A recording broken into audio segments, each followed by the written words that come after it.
মুরগির ম্যারিনেশন এবং মুরগির অপারেশন দুটোই হয়েছে এই পিকনিকে। তবে অপারেশনটা অনেক বড় ছিল, তাই ম্যারিনেশনটা দেখানো সম্ভব হয়নি।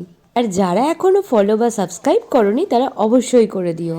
শীতকাল মানে তো ছোটোখাটো পিকনিক লেগেই থাকে, আগেই বলেছি।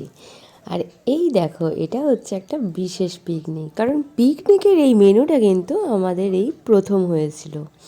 তার কারণ হচ্ছে নিজে হাতে মুরগি সেলাই করে মুরগির ভেতরে মশলা আর ডিম পুড়ে সেটাকে তন্দুর করা, এটা কিন্তু খুব সহজসাধ্য কাজ নয়। না না, শুধু একটা মুরগিতেই ক্ষান্ত হয়নি, এর সাথে আরও কিছু লেগ পিস ছিল যেগুলোকে মশলা মাখিয়ে শিকে ঢুকিয়ে পোড়ানো হচ্ছে, মানে তন্দুর করা হচ্ছে। আর মাঝে মাঝে বাটার ব্রাশ করে ওপর দিয়ে মশলাটা মাখিয়ে দেওয়া হচ্ছে। গ্রিন চাটনি, লেবু আর স্যালাড দিয়ে যে এত সুন্দর তন্দুর খেতে লাগে তা আগে ধারণা ছিল না। বিশেষ করে ঘরে বানানো তন্দুর যে এত সুন্দর খেতে হবে ভাবা যায়নি। আর সাথে ছিল বাটার দেওয়া ময়দার রুটি আর তড়কা।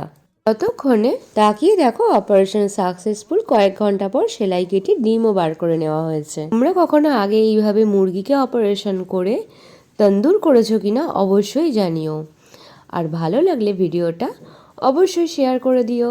সম্পূর্ণ রেসিপি দিতে পারিনি, তার কারণ হচ্ছে ভিডিওটা অনেক লং হয়ে যাবে।